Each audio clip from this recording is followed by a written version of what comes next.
Office করতেন, দিনে সারাদিন ঘুমোতেন এবং শর্ত দিয়েই তিনি এই দায়িত্ব নিয়েছিলেন।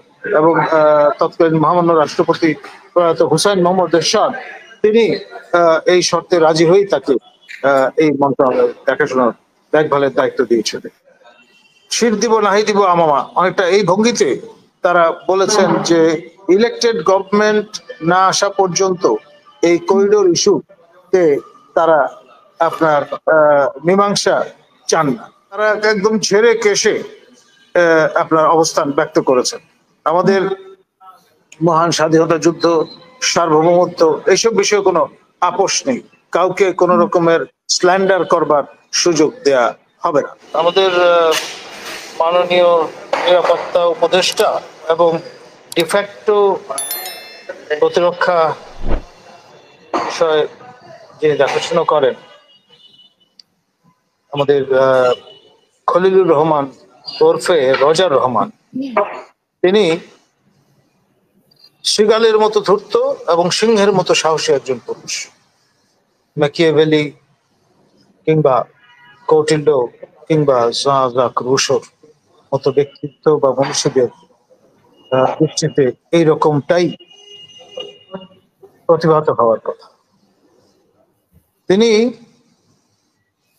অঘটন পটীয়সী হয়েও যথেষ্ট আপনার সাহসের পরিচয় ইতিমধ্যে দিয়েছেন।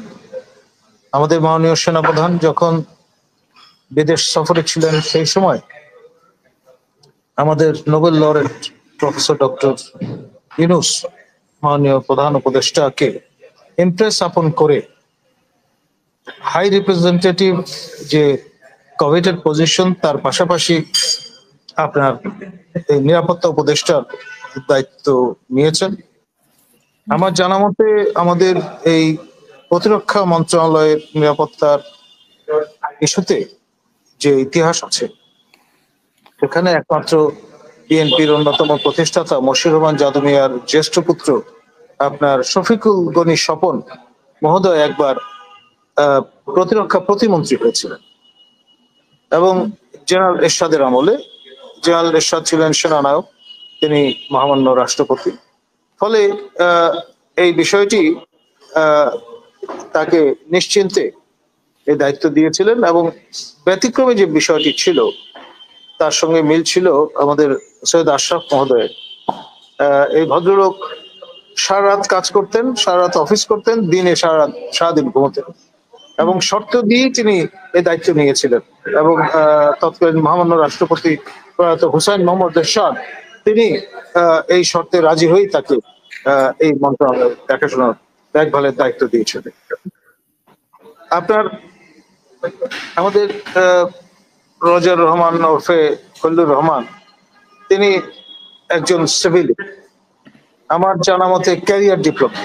তিনি বাংলাদেশ ফরেন সার্ভিসের একজন নিম্ন সারির জনকৃতক হিসেবে দায়িত্ব পালন করতে করতে বিভিন্ন ইউএন অ্যাসাইনমেন্টে বিভিন্ন অঙ্গ প্রতিষ্ঠানে তিনি কাজ করেছেন লম্বা সময় ধরে এবং তার যে সোশ্যাল ক্যাপিটাল সেটি কাজে লাগিয়ে তিনি জাস্টিস লতিফুর রহমান মহোদয়ের শাসনামলে চিফ অ্যাডভাইজার্স অফিসে মোতায়েন হয়েছিলেন এবং আমাদের সৌভাগ্য হয়েছিল জাস্টিস লতিফুর রহমানের দপ্তরে হাজির হবার, তার সঙ্গে একটি সৌজন্য সাক্ষাৎ করবার এবং সেই সময় তাকে আমরা দেখেছি। এখন এই যে দায়িত্ব তিনি পালন করেছেন সেই সময়, তারপর কিন্তু আবার অ্যাব্রাপ্টলি চলে গিয়েছিলেন দেশের বাইরে এবং লম্বা সময় পরে আবার এসে তিনি সওয়ার হয়েছেন চিফ অ্যাডভাইজার্স অফিসে। এখন আপনার এই ভদ্রলোক মানে তার মাইন্ডসেটটা এরকম, তিনি খোলামেলা প্রেসকে বলেছেন যে কে কি বললো না বললো তাতে তার কিছুই যায় আসে না, যেটি তিনি মনস্থির করেছেন, যেটি অ্যাসাইন্ড হয়েছেন সেটি তিনি করে ছাড়বেন। এখন এই করিডোর ইস্যুটা হয়ে দাঁড়িয়েছে আপনার রেড হেরিং। আমাদের মাননীয় সেনাপ্রধান এবং তার সহকর্মীগণ তারা আজকে একটি অফিসার্স অ্যাড্রেসে মিলিত হয়েছিলেন এবং সেখানে পরিষ্কার একটি অবস্থান তারা নিয়েছেন বলে নির্ভরযোগ্য সূত্রে জানা গেছে। আপনার শির দিব নাহি দিব আমামা, অনেকটা এই ভঙ্গিতে তারা বলেছেন যে ইলেকটেড গভর্নমেন্ট না আসা পর্যন্ত এই করিডোর ইস্যুতে তারা আপনার মীমাংসা চান না। এক, দ্বিতীয়ত আপনার এই মব কালচার যেটা শুরু হয়েছে সেটা যে কোনো মূল্যে তারা নির্মূল করবে। এবং সেনাবাহিনীর পক্ষ থেকে বলা হয়েছে। জি জি জি, এবং আর কোনো টলারেন্স দেখানোর কোনো সুযোগ নেই, জিরো টলারেন্স তারা দেখাবেন এই ক্ষেত্রে। এবং ডিসেম্বরের মধ্যে অবশ্যই নির্বাচন আয়োজন করতে হবে। আর নির্বাচনের পর আপনার আরো প্রয়োজনে সশস্ত্র বাহিনী নিরাপত্তা নিশ্চিত করার দায়িত্ব পালন করবে। অর্থাৎ দেশ সবার আগে দেশ, এখানে কোন রকমের শৈথিল্য দেখানোর সুযোগ নেই।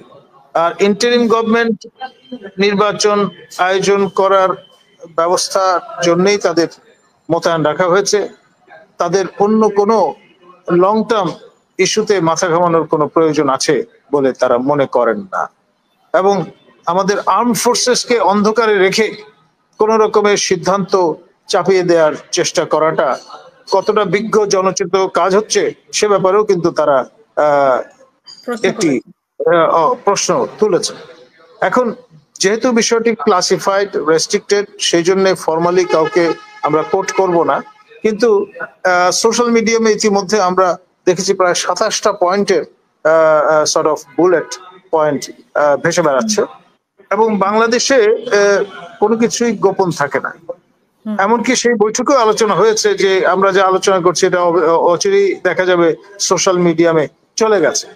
এবং সেই জন্য তারা একদম ঝেড়ে কেশে আপনার অবস্থান ব্যক্ত করেছেন। আমাদের মহান স্বাধীনতা যুদ্ধ, সার্বভৌমত্ব, এইসব বিষয়ে কোনো আপোষ নেই। কাউকে কোন রকমের স্ল্যান্ডার করবার সুযোগ দেয়া হবে না বা তার অবকাশ কেউ পাবেন না।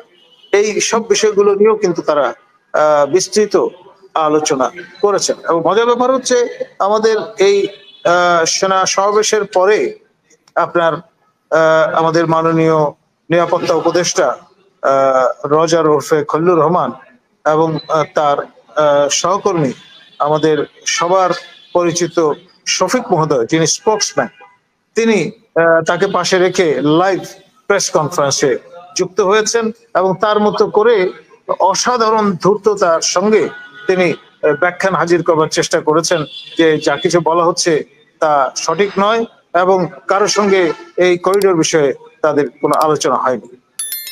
মানে একেবারে যাকে বলে 180 ডিগ্রি সমস্তল, 180 ডিগ্রি সমস্তল বা ডিগবাজি।